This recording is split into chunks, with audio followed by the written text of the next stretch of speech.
Welcome to my channel GS Sunni Network. الصلاة والسلام عليك يا رسول الله، الصلاة والسلام عليك يا حبیب اللہ صلی اللہ تعالی علیہ وسلم۔ پیارے اسلامی بھائیوں، آج ہم بیان کرتے ہیں کہ کن باتوں سے غسل فرض ہوتا ہے۔ جن باتوں سے غسل فرض ہوتا ہے تو وہ 5 چیزیں ہیں جن کی وجہ سے غسل فرض ہوتا ہے۔ پہلی وجہ بیان کرتے ہیں کہ منی کا اپنی جگہ سے شہوت کے ساتھ جدا ہو کر عضو سے نکلنا، یعنی منی کا اپنی جگہ سے جوش کے ساتھ جدا ہو کر عضو سے نکل جانا۔ اگر یہ صورت پائی جاتی ہے کہ منی جوش کے ساتھ شہوت کے ساتھ جدا ہو کر عضو سے نکل جاتی ہے تو اس صورت میں بھی غسل فرض ہو جاتا ہے۔ دوسری وجہ بیان کرتے ہیں کہ جس کی وجہ سے غسل فرض ہوتا ہے، یعنی سوتے میں منی کا نکل جانا، یعنی بندہ سو رہا تھا، اس کو خواب دیکھا یا پھر پیٹ کی خرابی کی وجہ سے اس کی منی نکل گئی تو اس صورت میں بھی بندے پر غسل فرض ہو جاتا ہے۔ دوسری وجہ مکمل ہونے کے بعد تیسری وجہ میں یوں بیان کرتے ہیں کہ جس کی وجہ سے غسل فرض ہوتا ہے۔ تیسری وجہ یہ ہے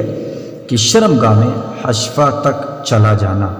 خواہ شہوت سے ہو یا بلا شہوت، انزال ہو یا نہ ہو، دونوں پر غسل فرض ہوتا ہے۔ یعنی کہنے کا مطلب یہ ہے کہ شرمگاہ میں حشفہ تک چلا جانا، مرد کا عضو خاص مقام خاص کا حشفہ تک غائب ہو جانا، حشفہ تک چلا جانا، آگے حشفہ تک جانا چاہے کہ جوش کی صورت میں ہو، شہوت سے ہو یا بغیر شہوت سے ہو، بلا شہوت سے ہو، منی نکلی ہو یا نہ نکلی ہو، دونوں پر غسل فرض ہو جاتا ہے۔ شرمگاہ میں حشفہ چلا جائے، اگر غائب بھی ہو جائے، جوش آیا ہو یا نہیں آیا ہو، یا پھر منی نکلی ہو یا نہ نکلی ہو، لیکن حشفے کے غائب ہو جانے سے ہی شرمگاہ میں دونوں پر غسل فرض ہو جاتا ہے۔ چوتھی وجہ بیان کرتے ہیں کہ حیض یعنی ماہواری خون سے فراغت پانا۔ عورت کو جو خون آتا ہے، جو حیض کا خون بولا جاتا ہے، وہ خون اگر عورت اس خون سے فراغت پا چکی ہے، پانے کے بعد اس عورت پر بھی غسل فرض ہو جاتا ہے۔ اب حیض کی مدت کے بارے میں علماء یوں بیان کرتے ہیں کہ حیض کی مدت جو ہے کم سے کم 3 دن ہے اور زیادہ سے زیادہ 10 دن ہے مذہب حنفی میں۔ تو حیض کے خون سے فراغت جب عورت پائے تو اس صورت میں بھی عورت پر غسل فرض ہو جاتا ہے۔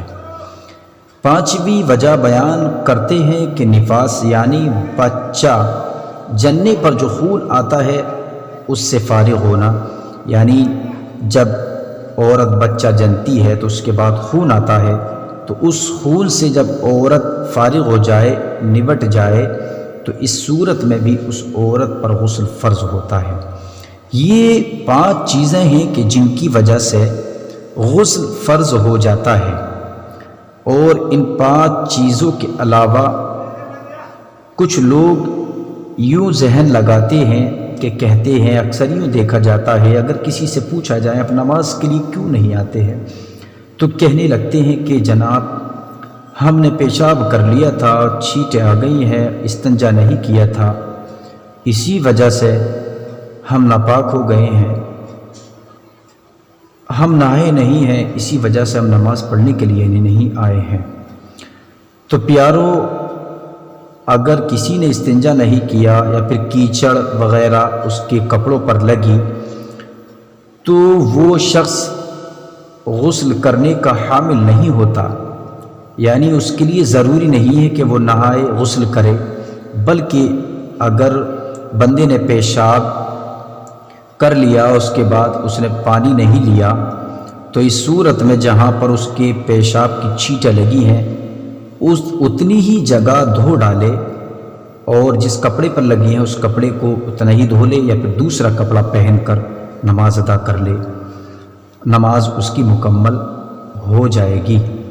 لیکن پیاروں، پیشاب یا چھینٹیں وغیرہ لگنے سے آدمی ناپاک نہیں ہوتا، بلکہ جہاں پر وہ چھینٹیں جو لگی ہیں انہی کو دھو لینا کافی ہو جاتا ہے۔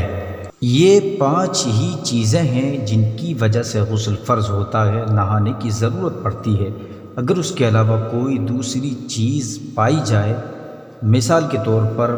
گوبر، لید، کیچڑ وغیرہ، پیشاب کی چھینٹیں، اگر یہ کپڑے پر لگیں، جسم پر لگ جائیں تو ان سے غسل فرض نہیں ہوتا ہے، بلکہ جہاں پر وہ چھینٹیں لگی ہیں انہی کو دھو لینا یہی اس کے لیے کفایت کرتا ہے۔ اور